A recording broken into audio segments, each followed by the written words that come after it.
What's going on, everybody? Welcome back to the channel. I'm Mike, aka Living with 3M Auto Vlogging, and today I've got a good repair video for you guys, one that I have not found on YouTube or the internet.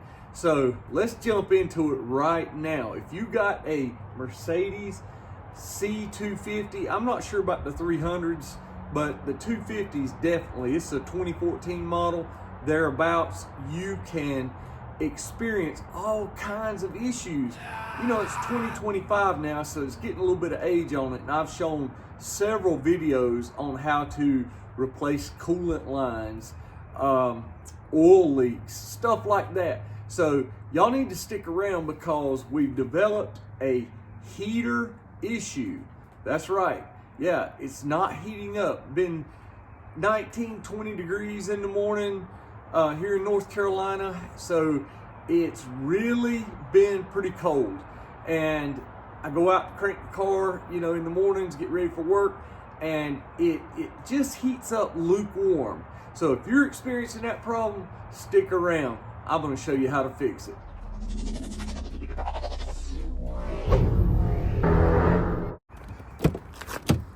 All right, let's pop the hood.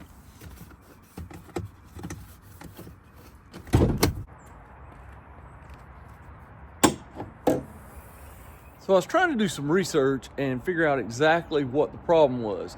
And a couple people said it's probably the thermostat or the heater core. Now, if it's the heater core, it'll usually affect operating temperature of the engine.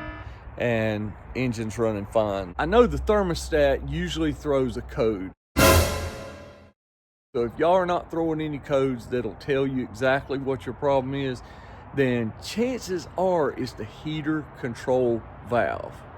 What better timing? Making my video and the Amazon parts guy shows up. So got my heater control valve. Let's throw this thing on. I'll show you how to install it. So if you're looking around and you're like, where would the heater control valve be? I can point to it right here. It's a module that is right on top of the engine. Basically, there's your coolant reservoir, and it goes right to it on the tubing right there. So let's open up our replacement part, make sure it's the exact same thing. You can see the similarities right there. All right, we want to remove this top cover. Never pull from the front because there's more tabs at the back, making it stronger. And you can break it if you lift from the front. All right, guys, so here's a few things you're gonna need. You're gonna need some antifreeze to replace what little bit you do spill when taking the part off. So I go with the Peak for European vehicles. Very important you stay with manufacturers' ratings and what they suggest, and this is one for this vehicle. Funnel of any kind, just to minimize any mess. All right, so hose clamp pliers. This is a must. You could use these, but it's gonna make everything a whole lot easier to use these. All right, these right here will open up, grab on the hose clamp, and you can even lock it in place so it holds the hose clamp open. Really neat tool to have. Also, you're gonna have some E-Torx bits. You're gonna need to use the E11 for the two mounting bolts. All right, and I've got a pretty neat flashlight here.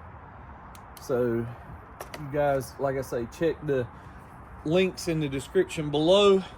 So also, yeah, to attach this 11mm E11, you're gonna need a 3/8. It's gonna be a 3/8 drive ratchet with extension. All right, you're gonna see the two mounting bolts right there. So you'll use the E11. Take needle nose and remove the gray locking tab from the electrical connector. Now we're just gonna take our hand, reach down, disconnect that. The next two things to remove are both of the hose clamps. One is right here. This one's a pretty easy one right here. Just grab with your needle nose and lift up till that comes up just like that. Check this out. This is where the hose clamp pliers come into play. Right here. This down in here.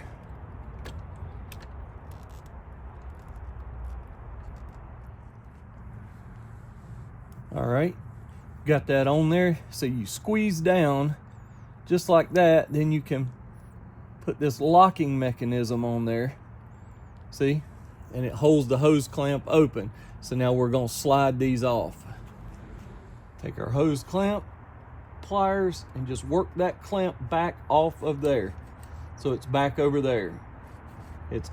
And you can leave it compressed. See, with pliers, you can't leave it compressed. So that's pretty cool.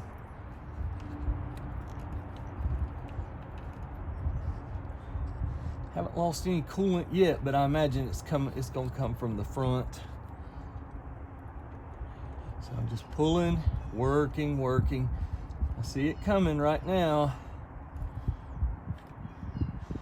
And if you start to lose a lot of coolant, you can put your rag. I got a couple of rags I'll put right there. Here it comes. Look at that. So no coolant loss. Okay, so we're getting ready to put our new unit on here. So we're gonna take that hose clip. You're gonna pull it out like that, where it's as far out as it will go still in a locked position, but it's open. Okay. So, and it's going like this. This clip to the back, the hose barb into this large hose at the front. So we're just gonna work it around. You can move this hose out of the way. There's no reason why you should have to disconnect this hose. It just makes your job a little harder. So I'll get that in there.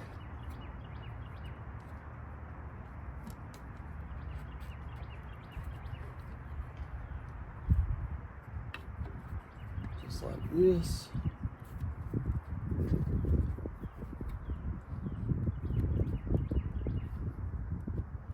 All right, the front hose is already in. All right, so we release that. It's best to go ahead and get that front clamp on first. That way we can remove our pliers. Just like that. All right, so you got to push that back together. Take your thumb. Hear it clip.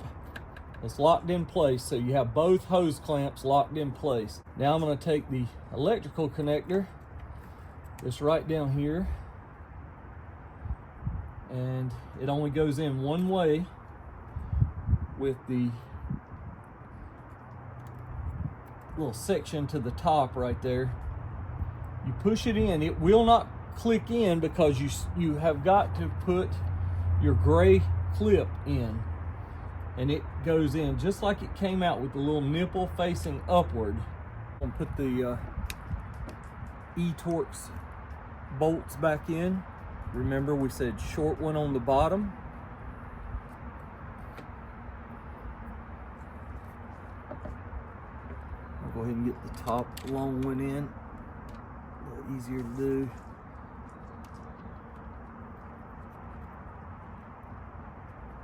All right. Bottom one, right like that.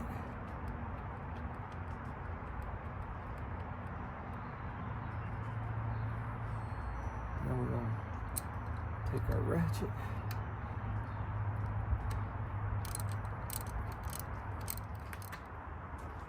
So we're completely done, and I lost 0 coolant.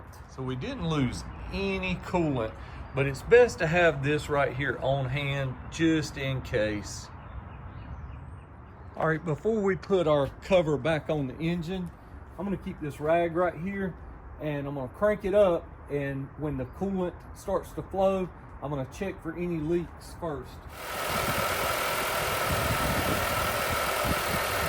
This is why you'll need that flashlight.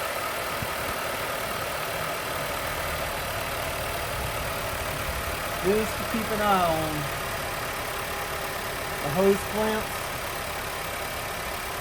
And we want to keep an eye on it. We want to let this warm up. Don't just look at it and walk away, because you've got to give it a few minutes. All right, so no leaks. Everything looks good. The connector's in. Hose clamps. Bolts. Looks good. So we're going to go around here.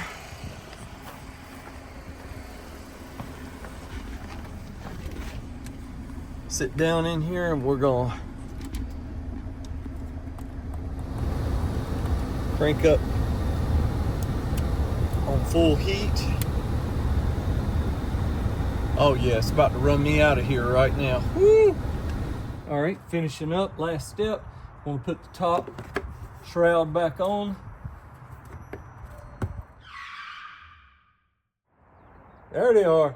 So next day, glad y'all stuck around to the end of the video, because we finished it up. All right, you remember that we finished everything up.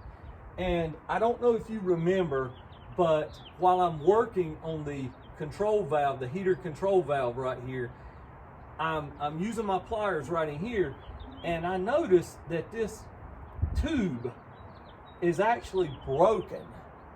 Isn't that something?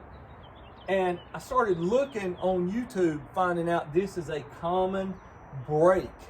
It is a commonly worn item on these Mercedes. So bonus for you guys watching, here's the bonus. All right, found out some guys are saying you got to replace that whole tube. It's a Mercedes only item and it's around 400 bucks. Well, I doubt that. I doubt I'm going to pay $400. So I looked up on Amazon and got a replacement tube for this unit. So I've already taken the old tube off, and how you do that really is you just take a razor knife and you score the outside edge lightly, and then it will just pop right off. So the old one is off, and the new one, part from Amazon, links in the description. Pick yours up, replace this. Do not listen to others that say you got to spend 400 bucks, 200, 300, whatever you can find it for. Unless you're having problems with the tube itself, the big tube, don't replace that. They say that this is all one piece. No, it's not. I don't know who told these people that, but Amazon has the part. You replace this tube in less than 10 minutes, I got you back. So if you get this and it does not want to slide all the way up on there, be careful, because you can break it. So take a hairdryer, put it on high heat.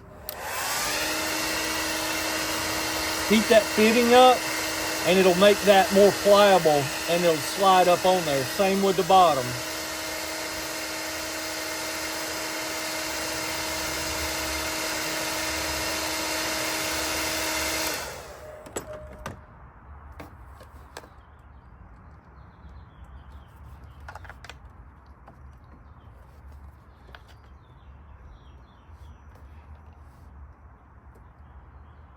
There it is. So when you're pushing, you want it to butt up against there and stop right at that plastic piece. Can't leave it sticking off of it. So same with the bottom. Still got to push down on it just a little bit. So I'm going to heat that up, push down. It's simple. So guys, if you are replacing this part and you're messing with this hose clamp, it's very easy. If this is not damaged, it can get damaged really quick. So inspect this anyhow. And if you need to, order the part, replace it just how I told you. See down in the bottom, everything's connected well. Perfect. If you do not fix that issue, your turbo, you will have issues with unmetered air coming in. You guys, give me the thumbs up if I helped you out. Subscribe to the channel. Tell all your friends and family. Living with 3M. Later, y'all.